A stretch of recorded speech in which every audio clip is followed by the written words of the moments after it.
Grandma Evelyn took this call on April 5th, 1985. It's not nearly as gruesome as the last one, but it's still very creepy and seemingly defies explanation. Just reading the transcript got under my skin, and I can only imagine how it made my grandmother feel. Anyway, here's the transcript. 911, what's your emergency? Yeah, something's been lurking around my property and I want it gone. So you've got a trespasser. Yes. Can you describe this person, sir? Person? Yes, can you tell me what they look like? Lady, I think you're mistaken. It isn't a person. Excuse me? It isn't a person. Well, whatever the f*** it is, I want it off my property. Can you send the police? What's your address, sir? My place is kind of isolated. It's set back from the main road. Uh-huh. I'm watching from my bedroom window. I've locked the door in case the thing gets inside the house. Good. Stay where you are, sir. Now, what makes you say this trespasser isn't a person? I'm not crazy. I didn't say you were, sir. I'm just trying to understand what the problem is here. I've got a f***ing trespasser. It's not complicated, goddammit. What more do you need to know? Sir, I need you to calm down. Tell me more about this trespasser. How long has it been on your property? 2 hours, maybe? No, 3. Yep, it's been 3 hours. This isn't the first time it's shown up, though. Oh? It came by the other night. My girlfriend and I woke up to this god-awful screech, and then my dog started barking. He's a Great Dane and f***ing huge, but he's a gentle giant. He doesn't bark unless something serious is happening. Whatever was out there, it had my dog freaked. I ran downstairs and found my dog. His name is Hulk. He was at the back door, barking his damn head off. His teeth were bared, hackles raised. He looked ready to kill. I've never seen him like that, and to be honest, it scared me. My girlfriend had followed me and she was freaking out too, but I told her to take Hulk and go back upstairs. Then I grabbed my hunting rifle and stepped outside, yelling at whoever it was to show themselves. What happened next? I heard another screech coming from behind me, like right behind me. I spun around, but all I saw was this dark silhouette disappearing into the woods. It was humanoid, but I knew it couldn't be a person because no person I've ever seen has a neck that long or limbs so out of proportion to its body. It was like over 6 feet tall, but its legs were tiny. It was fucking weird. I didn't know what to do, so I just went back inside. I told my girlfriend it was just some neighborhood kid fucking around since she was already scared, and I didn't want to make it worse. Neither of us could go back to sleep, and Hulk spent the next hour or so pacing and growling. It was insane. Did you call the police that time? No, there was no evidence that anything had happened, and I knew that if I told the police what the thing looked like, they would just blow me off. I see. I tried to forget about it to pretend it hadn't happened. I had convinced myself that the thing wouldn't come back, so I shouldn't waste any more time and energy freaking out over it. But then I kept finding footprints in my backyard, and then that thing killed my neighbor's cat and tried to maul her teenage son when he was walking home from school.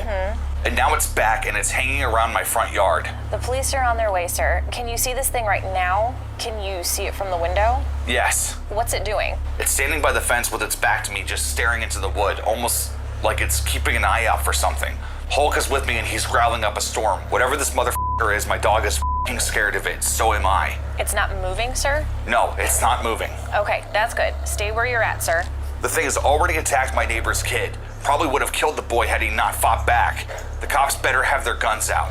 They'll handle it, sir. Just worry about yourself for now, all right? All right. You're going to be okay, sir. I don't know about that. Stay on the line with me, sir. Oh, it moved. Moved? Yes, it turned around. It's looking at me and it's smiling. Smiling? Yes, at me, and it doesn't seem to have eyes though. Are you sure? Yes! Sir, stay calm. The police will be there soon. Promise? Promise. Hulk is freaking out. He just threw himself at the door like he's trying to break it down. Hulk, buddy, chill. Hey, come here, boy. It's gonna be okay. We're gonna be okay. Isn't that right, ma'am? Yes, sir. The thing's moved closer to the house. I hope it doesn't try to break in. Just hang in there, sir. The police are nearby. I can hear them. That's good, sir. Thank you, ma'am. The intruder ran into the woods when it saw and heard the police cruiser pull up. The cops gave chase but lost sight of it. The caller gave a statement and the police advised him to leave the area while they conducted an investigation. The young man packed a bag, grabbed his dog, and went straight to his girlfriend's house. An extensive search of the man's property and the woods surrounding his house turned up mutilated animal corpses, odd symbols carved into trees, and the chewed up skeletal remains of a human male who, to my knowledge, has never been identified. Interviews with the neighbors revealed further strange sightings of an odd humanoid creature, and there were also reports of strange noises, pets going missing, and an inexplicable intense smell described by one woman as a combination of sulfur and mildew. The police left baffled with more questions than answers. I did some digging and found more information on the man who made the call. I will not divulge his name here, but I learned that after a week or so, he returned home. For about a month, everything was okay. Then, one day, the police were called back to his house. It wasn't he who had made the call this time, though. It was his girlfriend.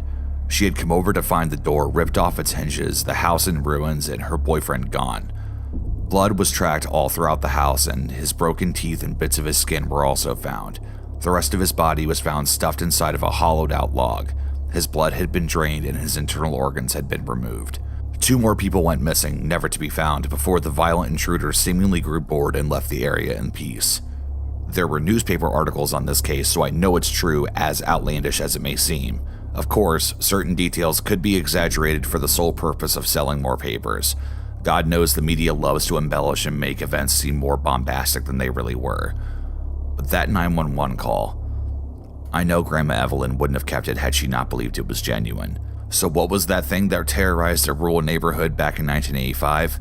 Well, that isn't a question that I can answer. I like to imagine it was just a flesh and blood human behind the whole mess.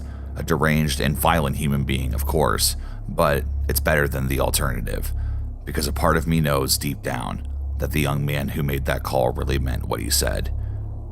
It isn't a person.